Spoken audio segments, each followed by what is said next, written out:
Mga lalaki sa buhay ni Bea Alonzo na nakarelasyon at nalink sa kanya. Vincent Ko, ang rumored boyfriend ni Bea ngayon, kumakalat ang balita na ito umano ang bagong suitor ng aktres. Matapos na maispatan ng mga netizens ang photo na in-upload ni Vincent sa bakasyon niya sa Spain. Kasama na ang unidentified na babae sa kanyang private Instagram account. Naispatan naman na nilike ng aktres ang posted photo at nag-iwan pa ng smiling face at heart emoji sa comment section. Naging pamilyar naman sa mga netizens ang mga larawang ibinahagi rin ng aktres sa Instagram account niya kung saan magkapareho umano ng lokasyon ng mga photos nila na ibinabahagi online. Bukod pa sa parehong lokasyon ay ang pagkakapareho rin ng outfit na suot nila. Ayon sa ulat na nakuha ng Insider PH, bukas umano si Vincent sa relasyon nila ng aktres na ibinabahagi niya sa mga malalapit niyang kaibigan. Parehong alam umano ng bawat pamilya nila ang tungkol sa kanilang relasyon at sobrang saya pa umano. Sa dagdag pa na impormasyon na hindi pa kumpirmado, dinala umano niya ang aktres sa private place ng pamilya nito sa Spain at espekulasyong nagkaroon na umano ng plano tungkol sa engagement ng dalawa na siyang malaking posibilidad. Napag-alaman na si Vincent ay siyang president ng Pure Gold Prize Club Incorporated. At anak naman siya ng founder ng Pure Gold. Siya ang eldest na anak at kinikilalang bilyonaryo ang kanilang pamilya. Samantalang marami naman sa mga fans ng aktres ang happy sa usap-usapang bagong buhay pag-ibig niya. Tunay na deserve naman daw niya ang mahalin at komento pa nila na mas bagay sa kanya na makahanap din ng someone na pareho ng estado niya.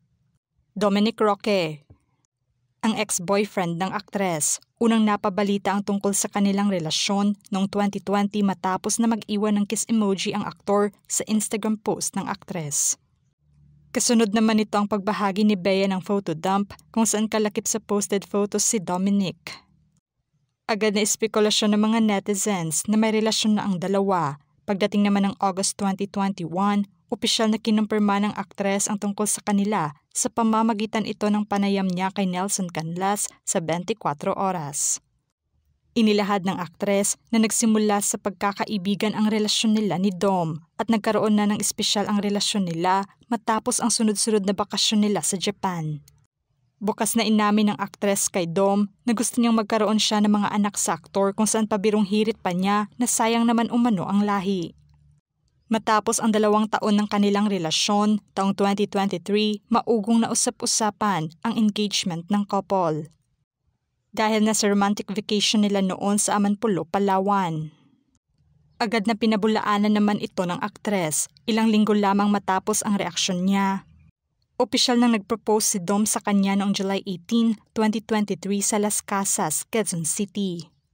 Nasurpresa ang aktres dahil nasa isang photoshoot siya noon at nasaksihan naman ito ng mga mahal niya sa buhay. Samantalang pagdating naman ng 2024, unang buwan pa lamang ng bagong taon ay nagkaroon na ng breakup issue ang couple. Sa tuwing na pag-uusapan naman ang kasal nila ay naging malimit lamang sila pareho noon na sagutin ang mga katanungan. Sa kaparehong taon ay tuluyan ng kinumpirma ng couple ang hiwalayan nila. Lumabas naman ang napakaraming issue tungkol sa kanilang hiwalayan na pareho nilang inalmahan. Gerald Anderson, ang ex-boyfriend ng aktres, nagkaroon ng relasyon ng ex-couple noong 2010 na tumagal lamang ng 3 buwan. Taong 2016 ay reunited muli ang dalawa matapos na magsama sa pelikulang How to Be Yours. Pagdating naman ng 2017, spotted ang couple na magkaparis noon sa Star Magic Ball. Agad na espekulasyon na may relasyon muli ang dalawa. Noong 2018 ay maugong na usap-usapan ang pag-unfollow ni Bea noon kay Gerald at Pia Wurtzbeck sa Instagram. Kasagsagan kasi ito ng pair-up ni Gerald at Pia sa pelikulang My Perfect You. Binigyang linaw naman ng aktor ang nangyari at inamin na may hindi lamang pagkakaintindihan sa pagitan nila ng aktres. Hindi pa man tuluyang kinumpirma ng dalawa ang tungkol sa kanila noon ay palagi naman silang spotted sa ilang events at bakasyon na magkasama. Pagdating naman ng 2019 ay naglabas ng cryptic post ang aktres patungkol na sa pagkakamali ng paulit-ulit. Kung saan espekulasyon ng mga netizens noon na patama ito kay Gerald at co-star niya na si Julia Barreto na nagkatambal na rin noon sa pelikulang Between Maybes. Napansin din ng mga netizens noon na borado na ang mga larawan ng aktor sa IG ng aktres. Inamin naman ni Bea sa publiko na hindi umano sila nag-break ng aktor, sadyang bigla na lamang daw na hindi siya kinausap nito. Sa kaparehong taon naman, binasag ni Gerald ang kanyang katahimikan at nagsalita na tungkol sa breakup. Paglalahad niya na humantong sa matinding away ang relasyon nila at nilinaw na walang third party sa hiwalayan. Zanjo Marudo. Ang ex-boyfriend ng aktres, nag-umpisa naman ang relasyon nila sa pagpapanggap noon ng aktor na kasintahan ng aktres. Nauwi umano sa ganito ang estado dahil nasa pangungulit noon ng isang lalaking lapit ng lapit sa aktres sa isang bar noon.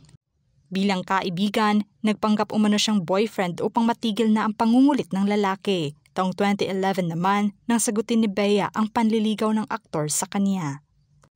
Nang maging opisyal na ang relasyon nila ay naging bukas naman sila sa publiko. Samantalang pagdating naman ng 2015, umugong ang tungkol sa kanilang hiwalayan.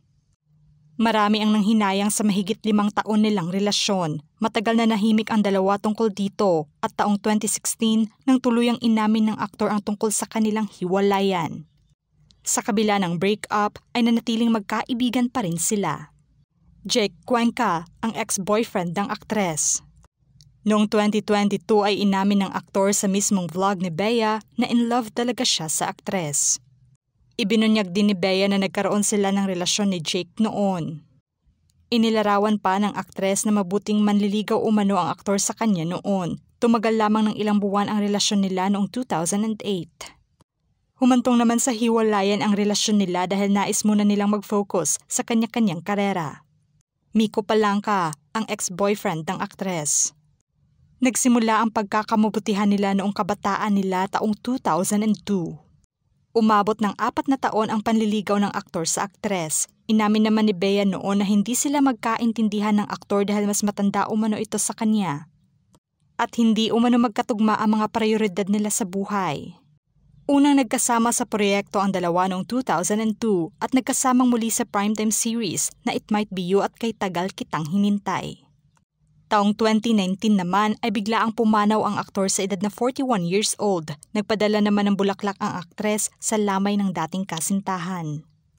John Lloyd Cruz, na link sa aktres. Sobrang minahal at pinusuan ang tambalan ng dalawa simula noon hanggang ngayon. Dahil sa kakaibang chemistry nila on-screen, marami sa mga fans ng dalawa ang gustong sila'y magkatuluyan. Ang kanilang tambalan ay isa sa mga ikinukonsiderang successful love team sa industriya. Inilarawan naman nilang pareho na sobrang professional lamang nila sa trabaho. Paulit-ulit na nilinaw naman nilang kailanman na hindi nagkaroon ng romantic na relasyon ang ugnayan nila. Tila soulmates lang daw talaga sila. Naging patok naman sa madla ang pelikula at tambalan ng dalawa sa One More Chance at A Second Chance. Paolo Abilino, na link sa aktres. Maugong na usap-usapan noon ang pagkakalink ng aktor kay Bea. Ito'y matapos na lumabas ang balitang may relasyon umano sila. Matatanda ang nagkasama noon ang dalawa sa seryeng Sana Bukas Pa noong 2014. Nilinaw ng aktor na hindi siya nanligaw sa aktres at magkaibigan lamang sila. Sa tuwing naiispatan naman silang magkasama sa labas ay wala umano itong mali siya. Tila nagkataon lang din na nag-aayang lumabas ang aktres para kumain kasama ang mga kaibigan nila. Binigyang linaw naman ng aktor noon ang tweet niya patungkol kay Bea, kung saan sa post niya sinabi niya ng pabiro na Bea Alonzo ka na ba, bes? Gamit pa niya ang hashtag na ghosting. Ang kanyang tweet ay kasagsagan ng breakup noon ni Gerald at ng aktres. Saad naman niya na ibinahagi niya iyon upang mas gumaan lamang daw ang nasabing issue. Derek Ramsey, na link sa aktres. Maugong na usap-usapan noon ang pagkakalink niya kay Bea. Umabot pa sa puntong may kumalat na peking balita tungkol umano sa lihim na pagpapakasal nila. Tinawanan lamang niya ang tungkol doon at sinabing hindi niya rin alam kung saan nanggaling ang balita. Ikinuwento pa niya na tila nag-ugat ang espekulasyon matapos magkita sila sa after party ng pelikula nilang kasal noong 2018. Jose Flores, na link sa aktres. Napabalita noon ang pagkakalink ng aktres isang non-showbiz guy noong 2024. Ito'y matapos na ibinahagi niya sa kanyang Instagram story ang pagyakap niya sa isang lalaki. Agad naman niyang binura ang naturang story. Pareho namang naka-follow sa isa't isa sa Instagram ang dalawa. Makikita naman na may posted photo sila together ng aktres sa kanyang account, ngunit naka-turned off naman ang comment section nito. Agad na binigyang linaw ito ng aktres at sinabi niyang magkaibigan lamang sila at kailangang kumalma umano ang lahat. Michael Needham, na link sa aktres. Usap-usapan naman noon ang pagkakalink ng aktres sa non-showbiz guy at isang businessman. Spekulasyon na magkarelasyon ang dalawa matapos na maispatan umano ang dalawa sa isang bar base na sa impormasyong inilahad ni OJ Diaz. Napabalita rin na nalink din si Michael kay Miss Universe 2018, Catriona Gray. Hanggang ngayon ay wala pang paglilinaw si Bea tungkol sa isyong ito. Ano ang masasabi niyo sa mga lalaking nakarelasyon at nalink kay Bea Alonzo? Just comment below.